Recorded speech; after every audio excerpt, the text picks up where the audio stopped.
Hello guys, how are you getting on? My name is Aaron Kelly and you're very welcome back to another episode of the Premier League Verdict. I hope you guys have had a good day. Before we get into anything, I'd love to ask you to subscribe to the channel if you're not already. We're aiming for a massive target of 1k subs by the end of 2022. Not sure I've mentioned it, I probably have once or twice. Subscribe down below, leave a like, and yeah, I'm not going to leave you too long today because I've got quite a busy day ahead myself. I'm going out and recording a football video later. Well, weather dependent, it looks alright at the minute, so we'll just touch wood. Starting off with our green box for this match week of the Premier League Verdict then, and for me, no doubt in my mind, I said it as soon as this happened, as soon as the full-time whistle went in this game, the green box goes to Cristiano Ronaldo. I mean, he rolled back the years in incredible style on Saturday afternoon, scoring a hat-trick as Manchester United beat Tottenham by 3-2. I did say, I think, on the verdict last week that Tottenham, despite having just hammered Everton 5-0, good chance to go out and lose to Man United this week, and that's exactly what happened. But it was all down to the brilliance of one of the greatest, and as I said many times in a lot of eyes for people, the greatest footballer of all time, Cristiano Ronaldo. And not only is a hat-trick, but an unbelievable hat-trick as well. The first goal, what a strike. 37 years old, for a man of that age to be able to score a goal like that, it's not normal, it's quite unheard of, to be quite honest with you. Same with his third goal to score the hat-trick. That header, the way he rises over Matt Doherty and heads it past Hugo Lloris, I mean, it's just prime Ronaldo, isn't it? I mean, an unbelievable performance. What a hat-trick. And I don't honestly think Manchester United are going to finish in the top 4. Obviously, I think they're 5th now at the minute after the other results played out. But they don't have the games in hand, and I think that's the problem for them at the minute. And, you know, Arsenal have games in hand. I know that they are against tough opposition. However, Cristiano Ronaldo has certainly kept Manchester United in the fight with an unbelievable hat-trick. I was watching it and I was like, oh my god, like this is not fucking normal. It certainly leaves you thinking though, like, where would Manchester United be this season without Cristiano Ronaldo's goals? Like, nowhere even near a top 4 fight in my opinion, because he has saved them on many occasions. I know he's brought up a lot of criticism as well about the way Ranić wants to play with the gig and press, and he's not able to do that at 37. Maybe in his prime he wouldn't have done that, Cristiano Ronaldo, anyway. But oh my god, he has popped up with some really, really important goals, and definitely 2 of his 3 at the weekend.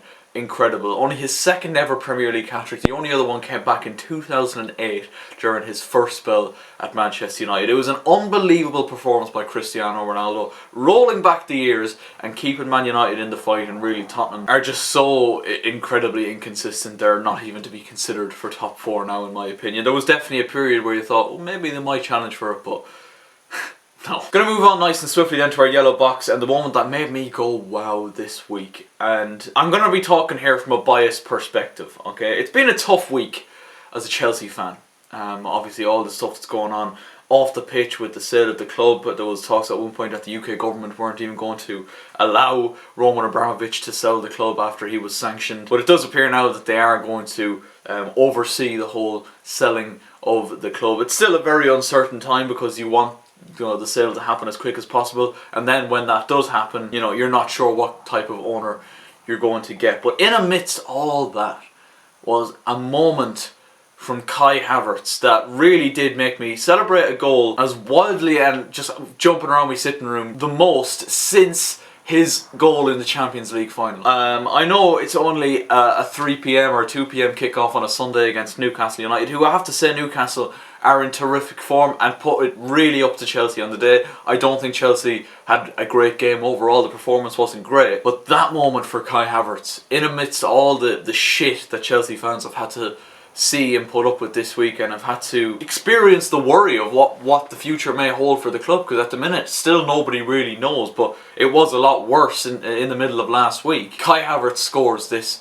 unbelievable goal. What a ball by Jorginho. For the first time in the game really, Dan Burns switched off and Kai Havertz drifts in behind him. Beautiful first touch and an immaculate finish past Martin Dubravka in the 89th minute of the game to claim a massive win and a massive 3 points. And he's the man that produced a wonderful, wonderful moment on Sunday afternoon. Let's just hope now that all this ownership bullshit gets cleared up as soon as possible, and Chelsea fans can finally rest and start looking forward to a new era post Roman Abramovich. But Kai Havertz, I just love the man. I just love the man so much. He keeps popping up with these brilliant and hugely significant and important moments for Chelsea. And I mean, it wasn't really a shocking moment or anything like that, but it was the fact that it made me lose my shit so fucking much, to the point where it was nearly as much as the Champions League final. I was so happy to see that goal go in on Sunday afternoon, and hopefully the future is a little bit brighter. It certainly gave fans a bit more hope. It's incredible how much the little things can affect the overall mood of the club, and that certainly lifted my spirits after what was an incredibly tough week. I said we're going to leave this video to a short one, and I'm sticking to my word. We're going to go straight into the stinker box then, and Everton again. I mean, I'm seriously, like, second week in a row, I'm seriously worrying about Everton now.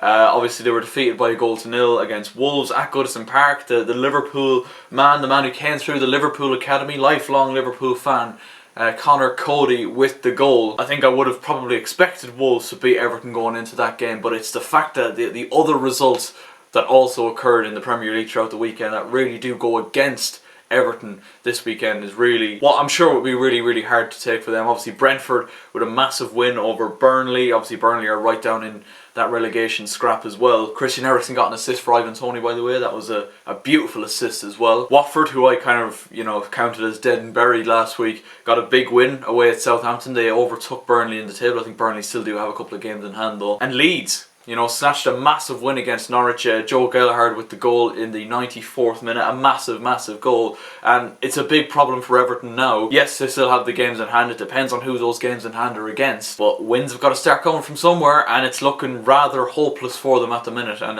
I'm afraid for them. I really am, and it's for the first time. I said it on the verdict last week. For the first time, I think ever in my many years of watching football, I fear that this Everton team could be the ones that are shit enough to get relegated. And again, a performance at the weekend that was just so completely lackluster. You're just craving someone to do something different, a bit of inspiration, but really, and defensively, letting Connor Cody go and nearly have a free header. It was a brilliant header, don't get me wrong, but like, it's so easily scored when Everton are defending as badly as that. Like, in terms of form, you'd say Norwich are in big trouble, you'd say Watford are in big trouble, but in terms of form, like, Everton need to start picking up wins, and not only points, but picking up wins from somewhere, because if they don't, there's a really high possibility, God I can't speak, that Everton get relegated this season, and it's incredible, really is. Alright boys, that's where I'm going to wrap it up. Make sure you leave a like on the video if you did enjoy. If you disagree with any of the boxes, please do let me know in the comment section down below. I'm open to an old debate here and there, we do enjoy that. As I said, leave a like on the video if you did enjoy, subscribe if you are new, and I will catch you later.